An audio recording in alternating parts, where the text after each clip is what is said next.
Some businesses succeed, some don't. Then there are those that seem to have been around forever. The true entrepreneurial success story. How did they do it? What was their vision? What makes a success? In this special episode for Eye on Annapolis, we speak with the true success stories, those business owners that have been around for decades, learn from their successes and failures. Now, here's host John Fernay. I am here in a store that I have absolutely never been.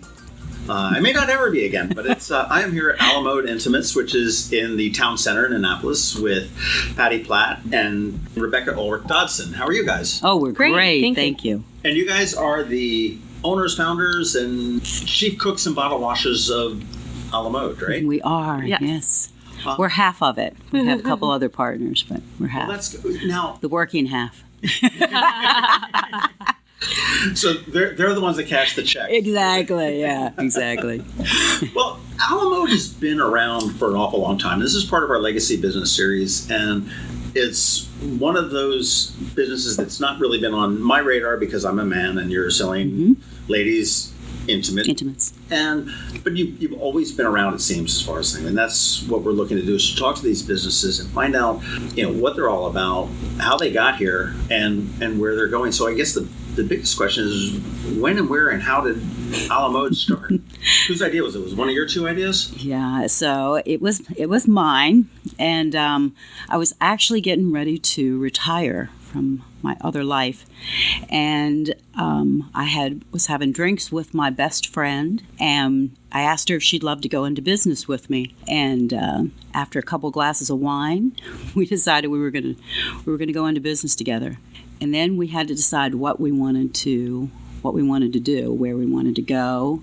So I had someone had told me once, you should look for a business that there's either a need for, that people are they can't find somewhere else, or that you're excited or passionate about. So I actually really love lingerie. But I could never find something that was pretty or comfortable. And I kept thinking, it can't be that difficult. It just can't be that hard to find something that's comfortable and actually looks nice and is pretty, makes me feel good. So, though my partner wanted us to sell kayaks. So it was between lingerie or kayaks. It's an easy jump. Yes, exactly. Same diff. You can tell she's a sailor of the crew. So I won, and we decided to open a lingerie shop. Now, did you have a background in retail prior to this? You said No, I had none. Most businesses that see a lot of success are started by people that will challenge the norm of any type of a business. I've often heard said, when you want to get to the real root of something, you ask why 5 times. It's like a 5th grade kid. Why? Yes. 3-year-old. And why do we have to do it this way? And I'm sure, as you came through from a non-retail background, that you had a lot of people telling you that you were doing it wrong or it would never work. Oh, absolutely. And in fact, if I could take back the first 5 years, and redo things, the things I've learned. But I don't know, maybe it makes you stronger at the same time. But when you're really passionate also about something and you really want to do it, that's a big plus. Without a doubt. Passion is the key in anything. And I've told my kids as they get older, it's, if you do what you want to do and do what you enjoy doing, because if you're stuck doing something that you really dislike, if you get up in the morning and you're dragging your butt out of bed, I know. Oh God, I gotta go to work. There are those days for everybody. Well, and exactly, you have to love what you're doing. You've got to want to come in every day, and that's here. It's just, I love our customers, the people that come in. It's fun, it's exciting. I love when you make them smile and they say, this has been an incredible experience. And that's really what we've done and built Alamode around. It's really, besides the business end, because still as a small business owner, you've got to remember this is a business, and that's the tough part sometimes when you said, do you have a retail experience, that's the hardest for small business. It is. And I think you've got an internet-proof business, but I think certainly with the intimates and lingerie, that it is much more of a tactile product than the printer that's sitting on the desk here or something like that where we can sit there and just replace it there. Now, Rebecca, were you here from the get-go? No, I joined the team shortly out of college, also sans retail experience. Okay. But I found a lot of passion, a lot of room for growth, something that was underserved and not well understood. I like puzzles. I like figuring things out. And just like Pattiy had that feeling of there's something wrong here, there's got to be a better way to do this, the outside experiences that most women have at bra stores or bra shopping are not up to par. They're not enough. If you want a fun discussion, just say to a woman, just ask her if how her bra is, or just talk about bra shopping, and they just you'll all of a sudden it's 15-20 minutes later. But yeah. Usually men are the ones that hear it though, which is funny because we actually have a lot of men that come in because their wife, they hear them complaining all the time. And I say to women, see, they want to help you fix your problem. They know that, that you're in pain or you're uncomfortable, and they found a solution for you, and it's a la mode. That's true. Well, you guys were not here all the time because Town Center has not been here all the time. They're celebrating their 10th anniversary right now in 2019. But where did you get your start? Where did you first open up shop, hang your shingle? So when my partner Sharon and I first decided to open, we were actually sitting at 49 West. Okay. On West Street. Great little cafe. As we were sitting there having a glass of wine, we looked across the street, and there was a sign in a little storefront. And we looked at each other and went, oh my goodness, there's our shop. There's a sign. There's a sign, yeah. So that's what we did. We opened on West Street. And so this was right across from 49 West. Was this the, I guess it's the paint, the wine and paint store now. Now, yeah. It used to be a toy store. And yeah. I'm trying to remember what it was before the toy store. But Once upon a time, it was a shoe store. Okay. Yeah, I think in the... So you were on West Street for how long? We were there for 7 years. We opened in 2003, so we were there till 2010. And then, so you weathered the recession. Yeah, it was. Unfortunately, I just loved being on West Street and the downtown area. It's just the retailers there. We had a association we had all put together. It was like family. It was really nice. A lot of small businesses, and. But unfortunately, the recession hit, so we knew we had to start looking somewhere else. But what we found, when we had opened on West Street, it was just going to be a tiny little intimate shop. I think we had, we sold 30 sizes of bras. Bras come in band sizes and cup sizes, and we did the usual what you could find in the department store because, again, I was still learning also. And then we found women kept coming to us, and they were looking for different sizes. And we found each year we were adding maybe 10 or 15 sizes a year. So we also realized we were outgrowing our space and that women were actually coming to us, a lot of referrals. And so we were growing instead of an intimate shop, we were specializing in bra fitting. That's what we specialize in. So when we found the space here, we grew, maybe 3 times the size. A little more than double. Definitely got a lot more space and a lot more parking. Oh, yeah. The parking Parking is so good. Well, you had the garage behind the store, but that's still, again, it's... and quite honestly, when the session is in... Yeah. 0 spots left. They take a lot of the parking. That's true. It's hard for retail. Nothing, any battle with the tourists during the summer, so I get that. So we had 2 dressing rooms and downtown, and here we've got 5 dressing rooms now, which is really nice. So that's really expanded. Yeah. Now, let's talk about your product. You said you specialize in bra fitting. Mm-hmm. Does somebody come in and buy are you customizing bras, or are they ordering? You want to take that one? Sure. See, this is all foreign to me. Oh, yeah. Bras are incredibly complicated. Yeah. And sometimes it's hard to explain all the intricacies that go into it. A bra size is not enough information to tell you if it's going to fit and how it's going to feel. Imagine wearing shoes that don't fit for half your life, sure. And then finally going to a place that has every size and style and shape of shoe that you've ever seen. So I do like to use the shoe analogy for guys because I think maybe it's relevant. To me, that makes sense. I mean, you wear a 10.5 shoe, but then you never realize that they offer them in wide and double wide. Right.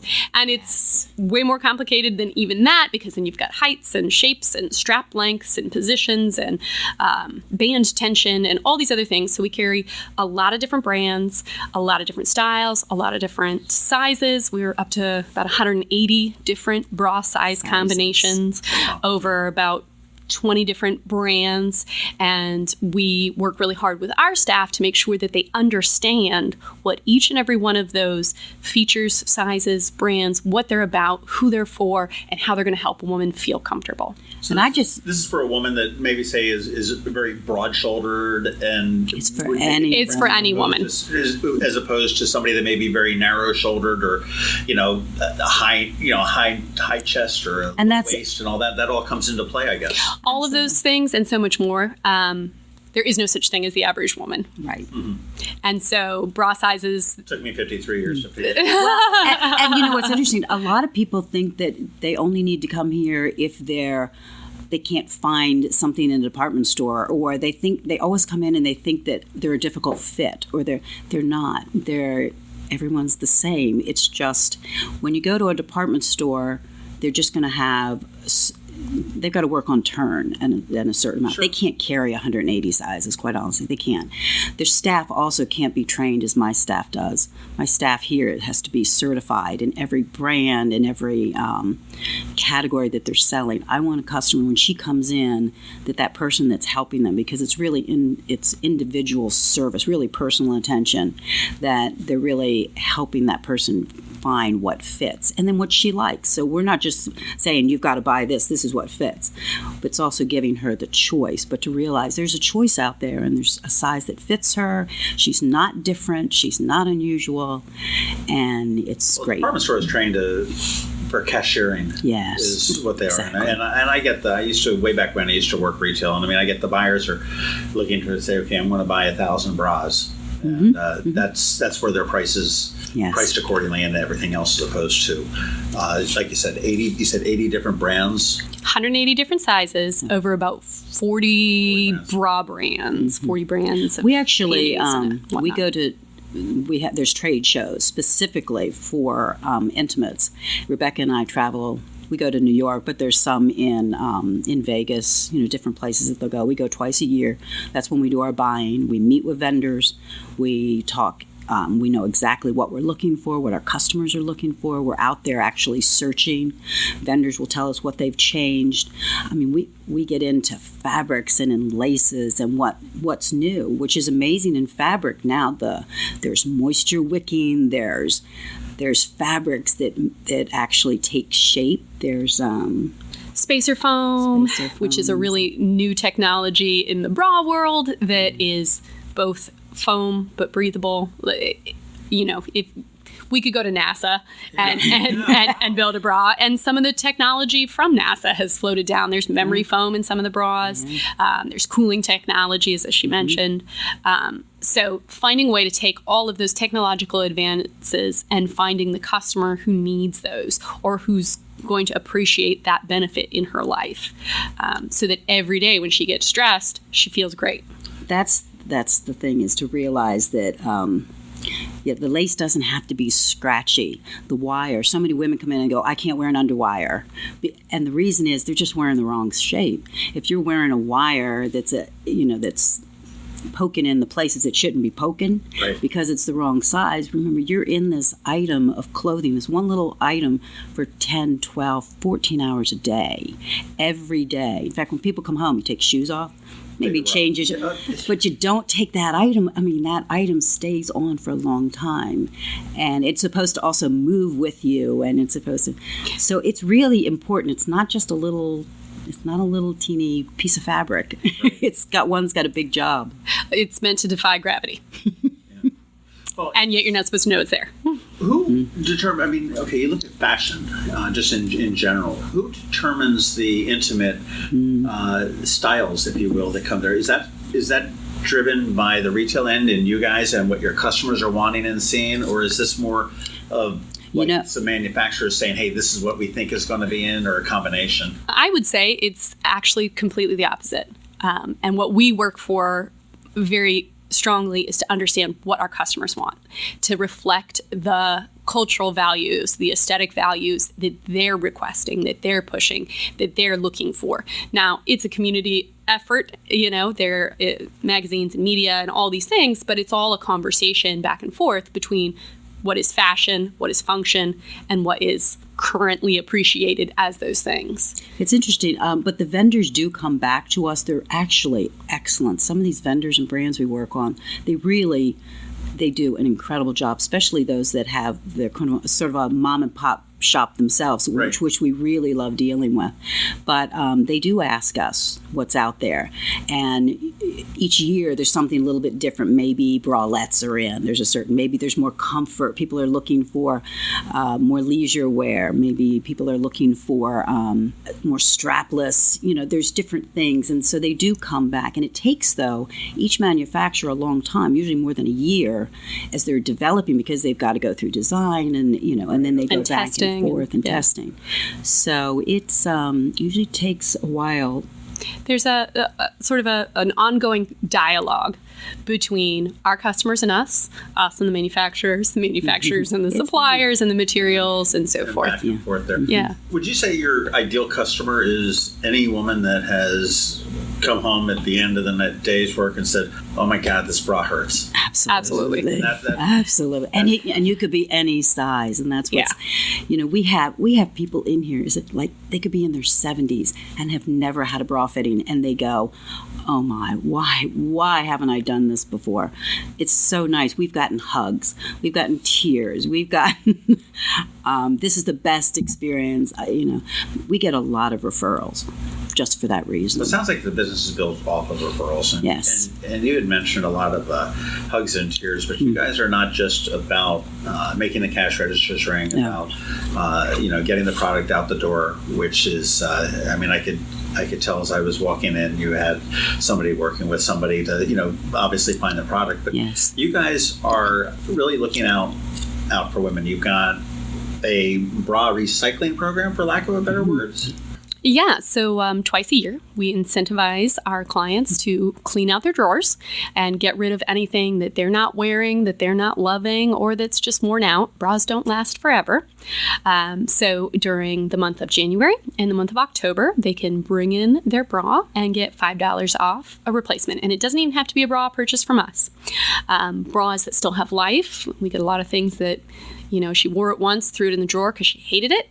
Right. Not that she got it from us. I was going to say. Or whatever. Right. Yeah. Or things that still have tags on that just don't do the job for her. We work with local organizations to rehome those bras with life left in them for women who need them and maybe don't have a lot to start with. We've worked with the Lighthouse Shelter, with the Chrysalis House, and several others over the years. And then the other big component to that is fabric recycling. So a lot of the bras are just worn out, but the materials in them don't need to end up in a landfill. They can be sorted out, separated, and recycled back into the manufacturing process. Mm-hmm. Mm-hmm. Even the wires. Mm-hmm. They'll take the underwires. Who would have thought? Mm-hmm. Now, so you mentioned the Lighthouse and Chrysalis and whatnot. I mean, are you recycling these or rehoming them in all local places, or is this a national thing, or is this just something that you guys have done here? We've worked locally. Although I will say, depending on the needs, I know we shipped a big box of bras down to Puerto Rico after the hurricane, and another small shop like us in Puerto Rico worked with women there so that they could get new bras after what they had was washed away. So, we pay attention to what's going on in the world. We start local, and if there's a greater need, we do our best to contribute. Giving back to the community. I like it. Mm-hmm. It's not a bad deal. Let's talk about your awards. Who wants to brag? Come on, cough it up, because I know I've seen enough articles where I don't know whether it's Fashion Week or where you've been. We're so blessed to to have people that do recognize us and give us attagirls, I guess, and it is nice. Yes, we have been acknowledged locally. In fact, recently we received Capital News. Yes, we've received the Capital's Reader's Choice, but we also just received a rather prestigious national award from the Best of Intima, which recognizes they have departments around the world, and I guess you would say ours was actually the North America category, so that includes Canada, Mexico, etc. As the top European flair boutique. So just honored within our industry. We actually got to go to New York and up on stage and recognize. I mean, it's a really nice big deal, and that's when the brands that we actually purchase, but they work in with the stores, and they recognize those stores that they believe do a really good job, and we don't have to sell their product. That's what's interesting. They have a jury of maybe 20 different brands each year, maybe new ones, and it's nice that you're not only recognized by your customers but by the industry. It sort of brings it all full circle there for a small. Say it's a small store. I mean, what do you have? Maybe 1,200 feet or something like that here? Yeah. Oh, I think we're a little more than that. I think it's about 2,000 square feet. Okay. In fact, Rebecca and I also won a trip last year. Rebecca and I. We won a trip to Paris. We went to Paris to the lingerie to the International Lingerie. I know. So that was really a nice recognition that was fabulous that we received last year. So we got that is great. How many employees do you guys have? We have 8. Okay, so that's doesn't seem like it's going to be a huge line. You've got the personal service, and you said all of them are trained on. How long does it take to train? We like to maintain a lot of ongoing education as well, but initial training takes usually about 3 months, 2 to 3 months to get them familiar with the product lines, with our philosophies about fit, some of the technical issues that they might encounter, and we do a long period of shadowing so that they can be side by side with an experienced fitter, getting to know the customers and working with them before we put them through a bra fit test and send them for certification. And then they can pursue additional certifications in other specialty fields. For example, nursing and maternity bras have their own program of training that we administer. For a lot of women, it's the first time they actually think about what a bra is supposed to do. So it's always nice to be a part of that moment in their lives. But going back on training, we actually just had an employee attend training for post-mastectomy also, so in Baltimore. So she just finished and went through mastectomy education. And again, we do some mastectomy fittings. It's not our specialty, but we like our staff to understand every aspect. Do you guys compete with the internet at all? I mean, obviously you do to a certain degree. I mean, if I need a 36B, I'm sure I can put that in Google or in Amazon and have it to my door tomorrow, but it's not gonna work out as well. But has the internet really hurt you guys? I would think probably not. I mean, I think we have seen some impact in the way that women shop, which is why it's been really important to us to try and stay technically up to date and make sure that they understand that you can conveniently shop small. We do phone orders, we can do email orders, we can do web orders, we can help guide them through the selection so they don't have to go out into the wild, wild web and guess. They can get that same level of service with us and access to an amazing array of products. I mean, it is a crapshoot when you go out online. Yeah. I mean, you don't know who the seller. I hate that I do some shopping on Amazon. You hate when you don't really know who's providing the ultimate product to you. I think it's where it came from. I think it's the same as to why we opened. If a woman says she's the famous is a 34 double D, which is never the case. I think the statistics show that it's somewhere between 85 and 90% of women are wearing the wrong size bra. And we definitely find that here, that's the percent. So what's happening is the woman thinks that that's the size. She orders it, and of course she still has the same problem as when she went into the department store. It doesn't fit. She doesn't like it. It's poking her in certain places. She's coming out in other places or not filling it in another. And as we mentioned before, it's not really about size. Sometimes it's either the brand of the item or it could be the shape of the item. There's plunge bras, and there's demi, and there's full, and it depends on what shape the woman is as to what kind of bra style she's wearing, which again is why it can. It's one of those times when I said it's no wonder women are confused about their size. It's not an easy product to fit, which is why I think we're here.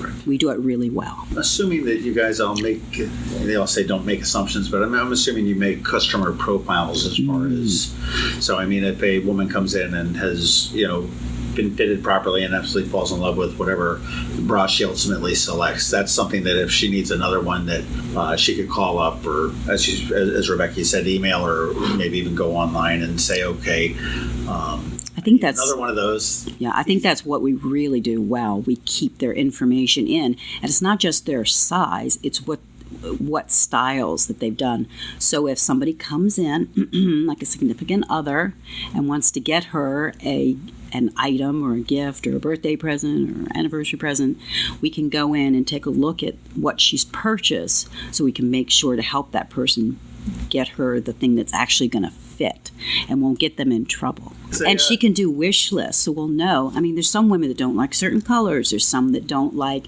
especially with panties, women get very particular as to the style of pant that she wants to wear, a panty she wants to wear. In fact, guys even say, wow, this was so easy. So we go, we want you to get big smiles when you get back, and attaboys. So we're here to help you. You've got many years behind you. What's the future hold for Alamode Intimates?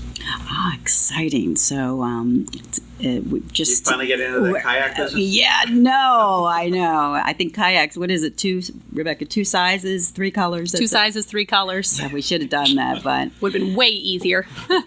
Actually, very, very excited. We're opening a second location. Where? It's going to be Alamode Intimates at Fells Point. So we actually have a friend who has a very small lingerie shop in Fells Point right now, and she contacted us last year and said she was actually thinking, she and her husband, of getting a boat and heading down to the Caribbean. She needed to sell her shop, but she didn't want to abandon her customers, which is, I think, something very interesting about this type of business that we have, that we do feel this responsibility to our customers. And I was going to say, community. I see you totally, both of you two, whenever the time comes, to sell or whatever, it's like, well, no, I need to make sure my customers are left in good hands. Yeah. That comes through pretty strongly and pretty clearly from you two. Yeah. It's not like... Yeah, we're not handing the keys out to anyone. Yeah. And that's how our friend felt in Fells Point. She came to us and she just felt that we could take it to the next level. She knows us. She wanted to leave it in good hands. We're really excited to be able to maintain her staff and keep her customers with the same level and hopefully even more than they've expected in the past. A little bit of a change of sign. And yeah, exactly. I've told Rebecca I'm going to head up there for a little bit. Right, and I'm going to hold down the fort here. Keep things rolling. If you had one thing to say to anybody that's listening, a lady that's listening, what would it be? Bra shopping can be fun. If you don't believe me, come find out. Yeah. Patty Platt and Rebecca Ulrich-Dodson, thank you very much. Alamode Intimates, and it's alamodeintimates with an S on the end, .com. You can go onto the website, check out about all of the way they work and about them, and you can see a little bit of the product that they offer. It is a beautiful showroom up front on the town center. You can park right in the Target. It's actually a little bit closer down to Whole Foods. The Whole Foods is the closest one? Mm-hmm. Okay. Park in the Whole Foods parking lot, or the one across the street. It's down it's opposite the Gordon Bierce side. And halfway between Anthropology and Talbot's. You said that before. Except on the phone. So where are you guys located? That's one of the reasons we love it here. Yeah. Thank you guys very much for your time this morning, and congratulations on a fantastic run, mostly here at the town center. And thank you. How exciting for a new run to start up in Baltimore and Fells Point. Yes, Fells Point. Good luck. Thank you. Thanks. Thanks for listening to this special podcast for Annapolis. Please be sure to visit Annapolis.net for all your local news, events, and opinions. And in case you haven't already, please subscribe to the Annapolis Daily News Brief, where we bring you your local news direct to your phone or tablet every Monday through Friday at 7 a.m. Subscribe on iTunes or Google Play.